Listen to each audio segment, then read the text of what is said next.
SeaWorld ditches its killer whale show in the wake of falling attendance and revenue for a natural experience, but critics scoff. The DA declines to charge a police officer who shot and killed an unarmed man and says a video of the incident should not be released.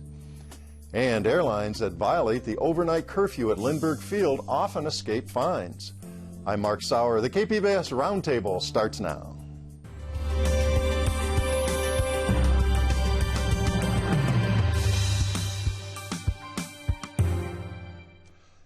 Welcome to our discussion of the week's top stories. I'm Mark Sauer. And joining me at the KPBS Roundtable today are Dan McSwain, business columnist for the San Diego Union Tribune. Hi, Dan. Hi, Mark. Good to see you back again. Reporter Liam Dillon of Voice of San Diego. Hi, Liam. Hi, Mark. Good to have you here. And reporter Chris Young of iNewsSource. Welcome, Chris. Hey, Mark. It's good to see you today.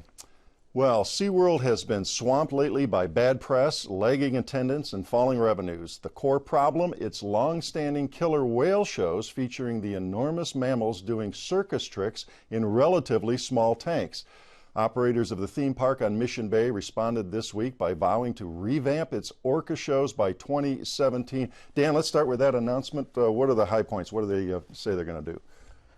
Well, they say they're going to suspend the traditional shows, which, as you pointed out, are very 1960s circus style. Yeah, for people who haven't even been there, they have the animals jumping up and touching their noses to balloons, and they used to have the trainers riding on the noses and bareback and all of that. Right, and bouncing balls and doing all kinds of stuff, and it's delightful. People have loved it for years, but the animal welfare movement is just mobilized against it, and so they're promising to replace that show with something that they say is more natural. That doesn't mean the shows are going to stop, but they are going to change. Okay, well, we'll get to a little more of that, and I know the details are a little vague yet. Maybe they haven't even figured them all out, but they're not going to go forward with this big project to expand the orca pools now that they had the whole debate and fight with the Coastal Commission about. Well, at this point, I don't see that this SeaWorld's new chief executive, Joel Manby, has much of a choice. The Coastal Commission said, yes, you can build this much bigger tank, to give the idea was to give a better viewing experience to guests, and also to hopefully pacify some of their critics by giving them more room, just physically more space. There was even a high-tech underwater treadmill where they could exercise all day, presumably. And just like they do out in the open ocean. Yeah, exactly. Predictably, that didn't pacify their critics, and the Coastal Commission approved the project but placed restrictions. They said, we will let you build this $100 million enclosure expansion, but only if you no longer breed orca, killer whales, and you're also not allowed to import or export them from California. So that was essentially meant they were out of business within one generation of whatever an orca generation is. Not now, but 10 years from now, 20 years 10, from now. 20, 30, 40, sure. At some point, the clock was ticking. At some point, it put a clock on their business model, and that was unacceptable. So he said, we're going to appeal that in court. And meanwhile, he's put the project on hold. And for a big investment like that, $100 million, you can see where they're going to be pretty reluctant when it's still this uncertain. Oh, absolutely. And you know, I've written several columns saying that I think they need to change their business model, and not that they were listening to me or anything, but the new CEO has wisely decided to shift his model to really focus on the rescue activities, education, the habitat research they do. So they're even talking about new rides and new attractions starting in San Diego and then at Orlando and San Antonio, where children, for example, can go through the hospital setting and watch them do wonderful things to save a sea lion that they found. He called it taking the park inside out. So all these activities that they've been advertising through TV commercials are going to be vastly open to the public in the near future. Okay, so they've gotten this terrible press, and there have been tons of stories and columns on it. This is that film Blackfish, and it talked about the captivity and making them jump through the hoops, literally, as we're saying here. And that has countered a lot of the good PR work that park has tried to do over the years with the Hubs Research Center, as you say, rescuing marine animals. And so the idea is to get back and focus on that and downplay and get away from this cloud on the orca side, right? Well, and they didn't wake up one day and decide to embrace the environmental movement or the animal welfare movement. their business conditions have deteriorated rapidly. Their earnings are down 75% from where they were 2 years ago. Their stock is down 50%, more than 50%. So if these guys don't pivot their business model, guys and gals, they're looking at sharply lower profits, or maybe even eventually being out of business. To close it, Chris, you saw the movie, did you not? I did. What impact does that movie have on the viewer? Well, I don't think you can watch that film and not come away being at least very skeptical of what is going on at SeaWorld. And the one thing that I wondered, being fairly new to San Diego, is that what impact that film had on the sense of pride maybe that San Diegans, local people, have about SeaWorld. Because obviously it's an attraction for people, from tourists and stuff like that. But in an institution here. Here. But did that really deal a blow to the local sentiment about the theme park? Well, we've done some polling on this, actually, and the people who love SeaWorld, they either haven't seen Blackfish, or if they have, their opinion hasn't been fundamentally changed in anything that's measurable. What has happened, though, is you have school children canceling trips. You have a whole movement arising across California in particular to boycott this outfit. They lost a deal with Southwest Airlines last year, and it also woke up the California legislature. There is now a bill in Congress from a California lawmaker that would outlaw breeding eventually. That probably doesn't have very good chances. But several members of the state legislature have said, we're going to, if they don't do this on their own, we're going to do it for them. Liam? So it's interesting to note that actually the city is financially invested, has a stake in SeaWorld here in San Diego, because the park rents land, leases land from the city, and so the city gets payments based on attendance and revenues and things of that nature. And so when SeaWorld does bad, that hurts the city's bottom line. So beyond an emotional investment, there's certainly a financial investment. Sure. Second, what's been interesting to me about this is the more you think about it, the more the moral questions become really, really apparent really, really fast. So for instance, it sounds like SeaWorld is trying to become more like a traditional zoo, right? And so if they are, and that's still problematic for folks, does that mean that zoos are problematic? I mean, here we celebrate the birth of every single baby panda. I wonder if SeaWorld can get to a situation where people celebrate the birth of an orca, or a better question is, what's the difference between the two? You know, that's a good question. I had that same question. Well, like any subject, like any topic in public policy, there's a spectrum. And when you look at the animal welfare spectrum, I mean, everybody loves animals almost. And but when you go out on the fringe, absolutely, some of these outfits would like to see all the zoos closed down and all these animals released to the wild. There are people who don't like zoos. They certainly don't like circuses. And SeaWorld's an interesting hybrid. It's part aquarium, part zoo, and it's part theme park with roller coaster rides. And so far that's been very successful for them. Now it's become a liability. Their zoological costs make them less profitable compared to Disney and Universal. And, it places them in some jeopardy at this point. How big a hit would San Diego take in terms of tourism if this park actually closed or just shrunk way down? Well, it is a big engine in tourism. I just don't have that information. Yeah, but as we said, it's an institution. It's you say San Diego and ask somebody to name 3 things about San Diego, maybe hasn't even been here. SeaWorld's probably going to be among those 3. Oh, heck yes. And I don't think anyone wants to let that park go completely out of business. I think that even their harshest critics want the orcas released, and if not into the wild, which is tough because most of them were born there and have been completely domesticated. They want them put into large outdoor pens. And, some people have suggested that the animal rights movement is just continuing along toward greater compassion for animals. We have laying hens in bigger cages in California. We have laws that say you can't tie your dog up to a leash and leave them there in the backyard anymore. The list goes on and on. So this customer blowback and political blowback is not going to reduce. It's only going to increase. So they've got to deal with it. They have to do something. We're out of time on that topic, but we'll be watching for your columns and stories as we go forward on that 2017 change. Well, it was hardly a surprise this week when San Diego District Attorney Bonnie Dumanis declined to charge a San Diego police officer in the fatal shooting of an unarmed man. It takes an extraordinary set of circumstances for a DA to charge a cop who kills someone while on duty.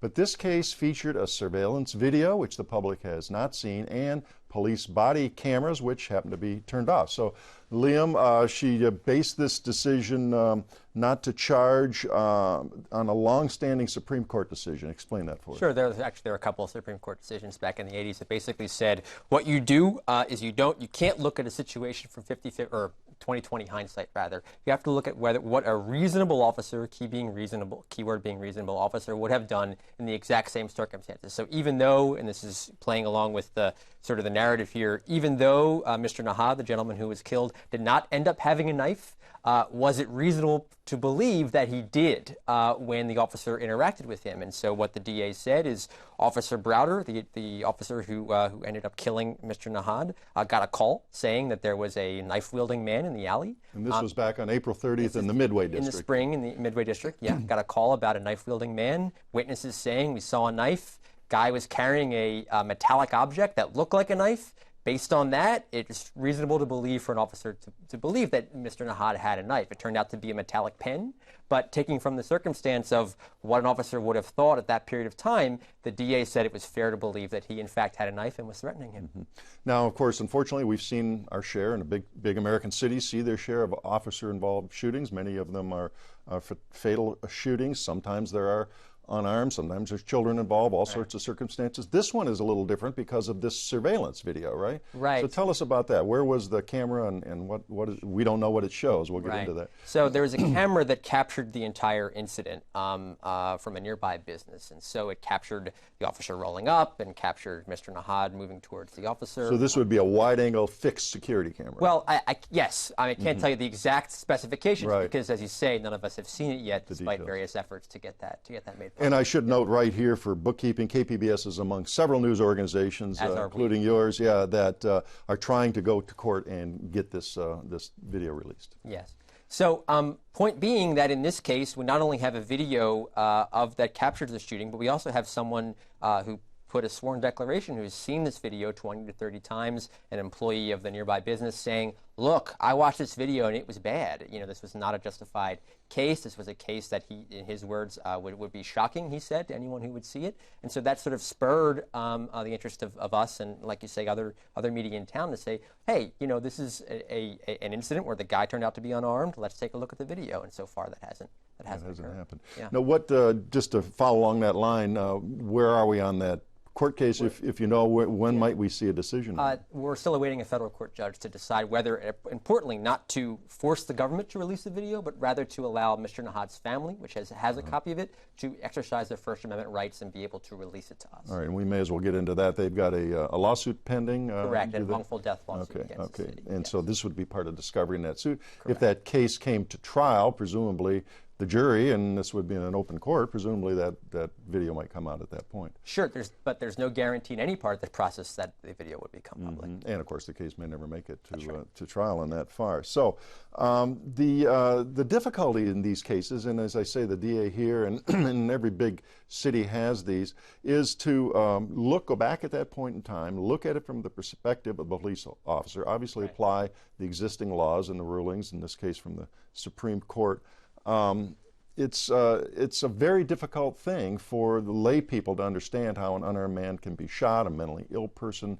Why can't a police officer use less force than lethal force? Beanbags, tasers, these sorts of things come to mind. Sure. And it's always a difficult discussion in these cases. Well, absolutely. And certainly I want to stress that if you have a situation with an officer who reasonably believes like their life is in danger, the last thing you want them to worry about is, man, if I click my body camera on, or, oh no, like, am I going to be on the news, right, for doing something? You want them to take actions that they feel necessary to keep themselves safe. That being said, you know, we want everyone to end up safe, right? We want the officer to go through due process, but we also want the gentlemen, folks who are encountering officers to go through their own due process, and if they've committed wrong, not to be executed for it.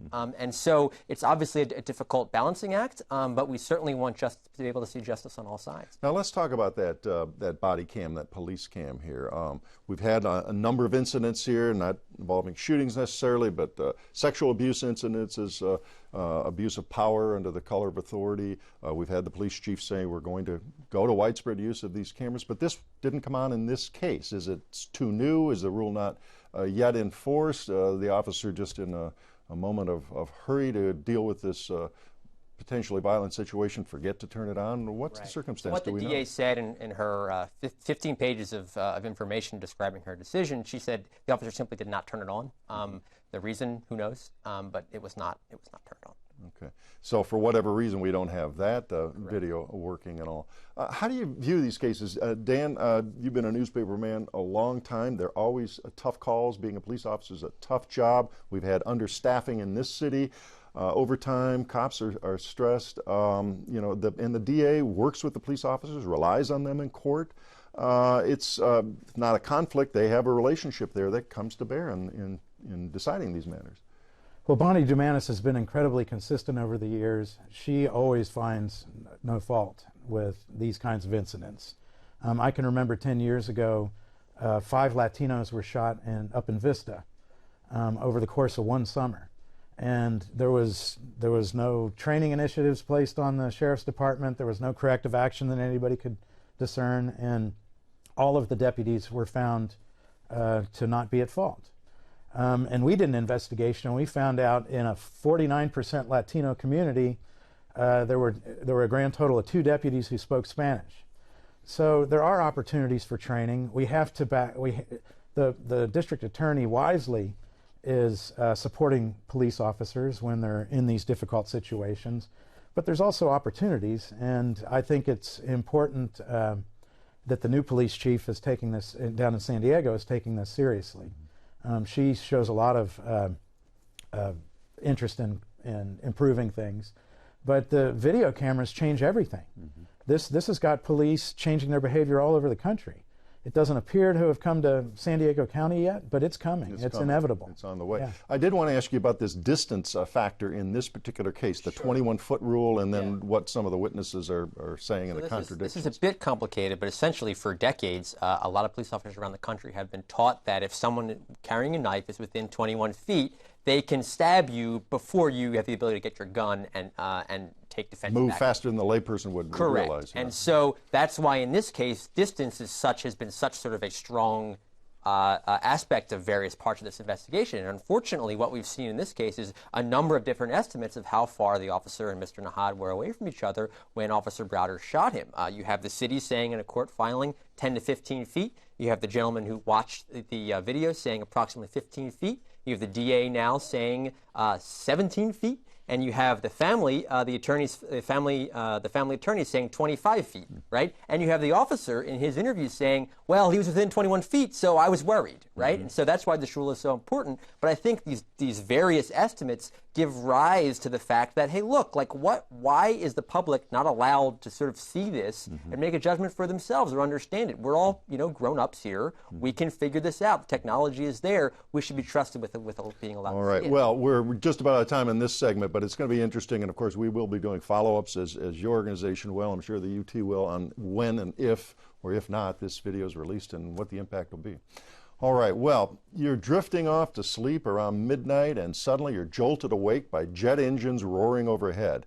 If you live in certain neighborhoods in Point Loma or Ocean Beach, that scenario is all too real. There's a curfew at Lindbergh Field to prevent late-night takeoffs, but it's violated on a regular basis.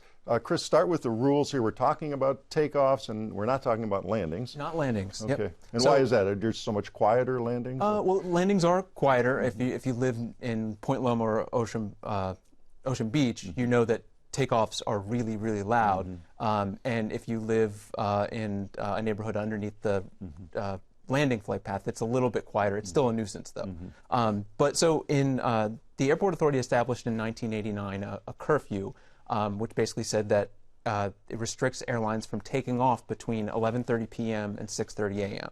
So we got data from the airport authority to find out, how often is this happening, and what are the fines for these violations. And so since 2010, there have been 217 violations.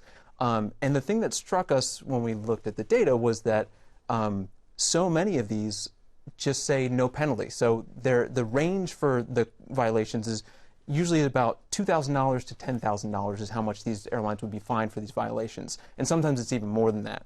And what did the data show in terms of who the worst repeat violators are? So JetBlue is by far actually the worst violator of this. And the reason for that, the airline told us and the airport authority officials told us, was because they have a lot of late night red-eye flights going to the East Coast.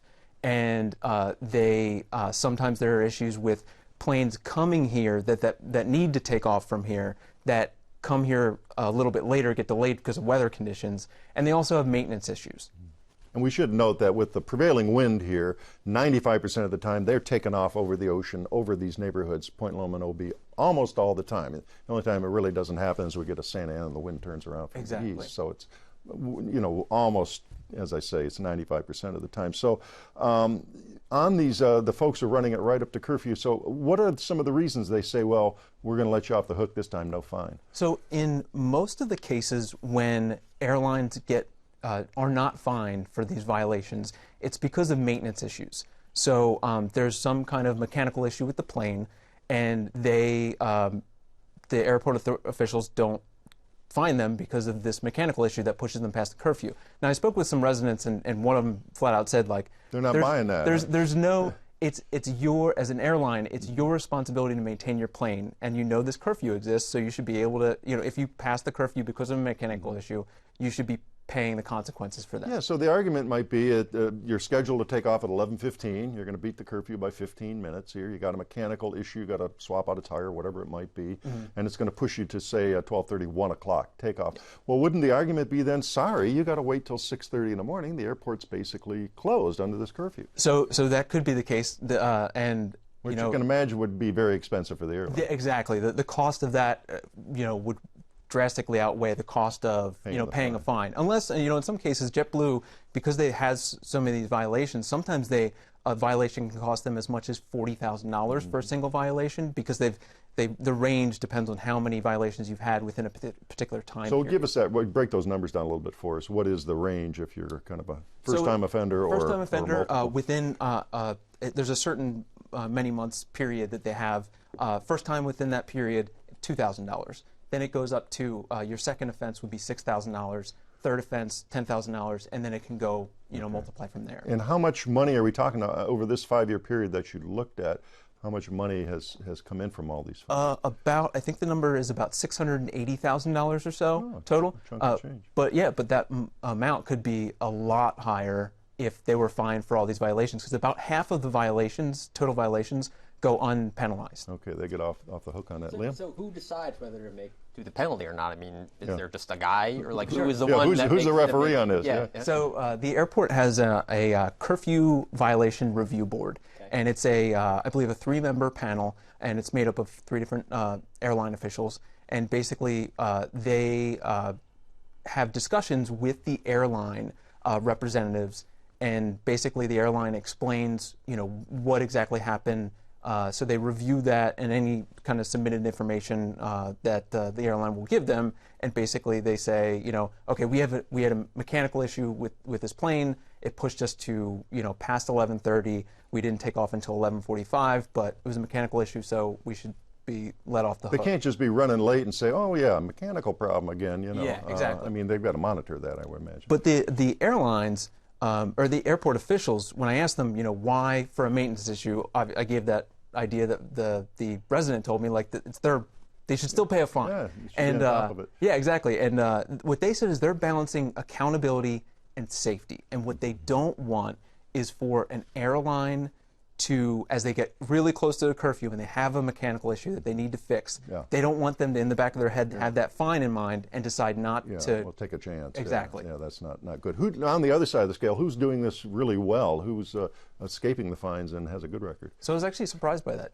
It's actually Southwest that has the best record, and there's a few reasons for that. Okay. One thing, they don't have a lot of these late night flights like JetBlue. Don't push the schedule toward the curfew. Yeah, they're not pushing as much. They also have a really big fleet. They're here in San Diego, so if they have a mechanical issue, they can swap out a plane. Swap out a plane. And but they also have a policy. Airport officials told me that Southwest actually has a policy that they will not break curfew. And they've even canceled flights to be able to abide by that. So they will do that. They want that clean record. A few seconds left here. Big chunk of money in fines. Does that money go? What do we throw a party in Balboa Park, or what do we do with all that money? Does it go back to the I originally airport? thought it might go to the Quieter Home program, which helps insulate homes, so it's quieter under the flight path. Right. But it actually goes to a general fund. Their Quieter Home program is completely funded. They told me. They said that the money from the fines goes to a general fund for the airport.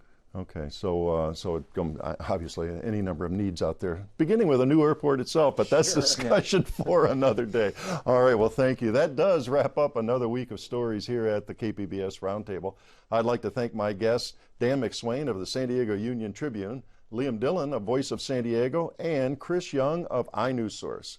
A reminder, all the stories we discussed today are available on our website, kpbs.org.